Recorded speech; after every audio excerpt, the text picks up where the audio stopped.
I've always felt like the Slow and Sear and the Spider Venom go together like tacos and Tuesdays. But the CEO of SNS Grills commented on a Facebook post and told the user that if they use the SNS by itself, they'd get more consistent temperatures than if they used it with the Spider Venom. And Spider Grills has said something similar where you should use the SNS or the Spider Venom to get more consistent temperatures than if you use them together. And I've been using them together all along without issues or complaints. So are they really worse together? And which one is better on its own? I'm gonna test it to find out. So let's jump in and talk about bias. Yes, Spider Grills has given me the Huntsman recently and I love it. Other people also noticed that I had made some videos on the SNS Grills channel about how to light the Slow and Sear, and that's true as well. And I also have a Kamado from them. So if I'm biased towards both of them, but they both can't win. One of them is gonna have to come out on top. So instead I used my connections and I talked to both companies and told them about the test that I was doing to get their feedback. And one of them said, "I like where your head is, amigo." And the other gave some advice on how to perform the test, and some of it I used and some of it I didn't. So to test which one is more consistent on the long term, I'm setting up a low and slow cook at 250 degrees Fahrenheit. And for lighting the charcoal, I'm using SNS Grills instructions with one main exception, and that is I add the hot water first before lighting the fire, because I found that if you do that, you don't get a lot of water splattering, and it's a little bit safer that way. Then once the fires were going, I set the Spider Venom to 250 degrees Fahrenheit, and the kettle with the SNS, I started adjusting the vents where I started off really wide. As I got closer to the target temperature, I'd narrow it down and make smaller and smaller changes until I got it about where I wanted.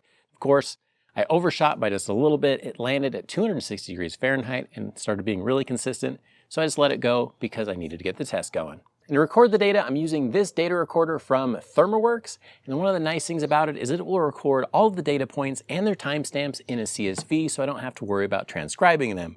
It's also very accurate and calibrated, so I know I'll get good results. And I know there's some statisticians out there, so I'm including my data down in the description below. You can download it if you want to do your own analysis. And the first to get up to temp was the Spider Venom, which isn't too big of a surprise because it has a fan to push a lot of air into the kettle and get things going a little bit faster. It also overshot the temperature, so it went all the way up to 280 degrees Fahrenheit, but after that, it evened out pretty quickly and just hovered right around 250 degrees for the rest of the cook. It also put out a lot more white, nasty smoke at first, but it got to clean smoke and ready to cook faster than the SNS did. And if we look at the temperature graph for the Spider Venom, we notice that the temperature wavers backwards and forwards, high and low, all around 250 degrees as the fan calls for more or less air coming into it.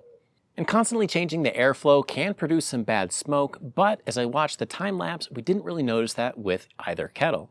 And the SNS kind of just meanders along and not making any big temperature changes, but after a while the temperature started to rise.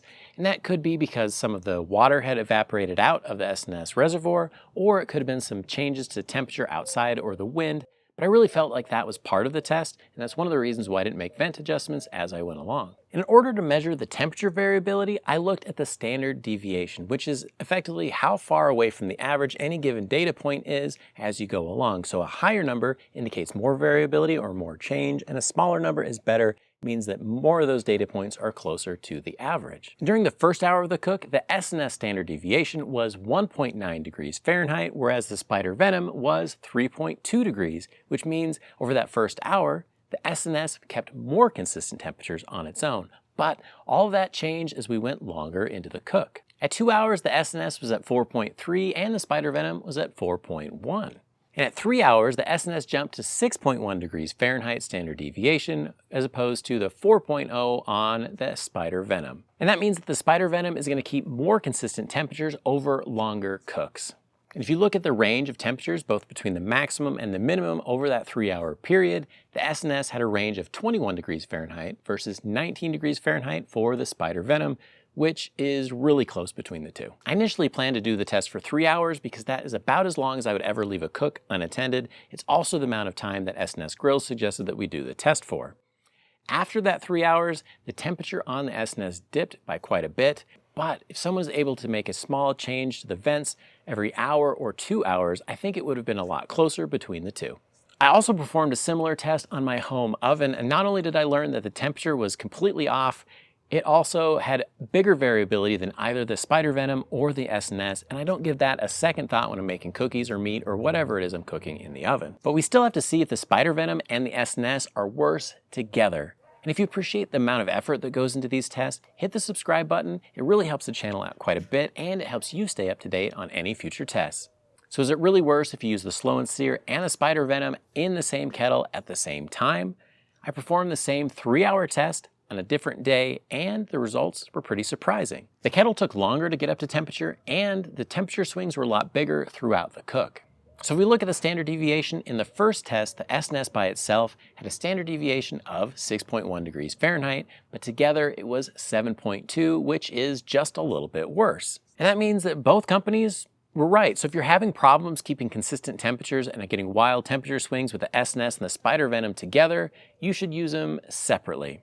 That said, I don't think that the differences are really that huge, and I haven't had any problems anytime that I've used them together. But there is one way that the SNS is way more consistent, in my opinion, than the Spider Venom, and that is when it comes to searing. Use a chimney of charcoal, and you sear that steak 1 minute per side twice for perfect results every single time.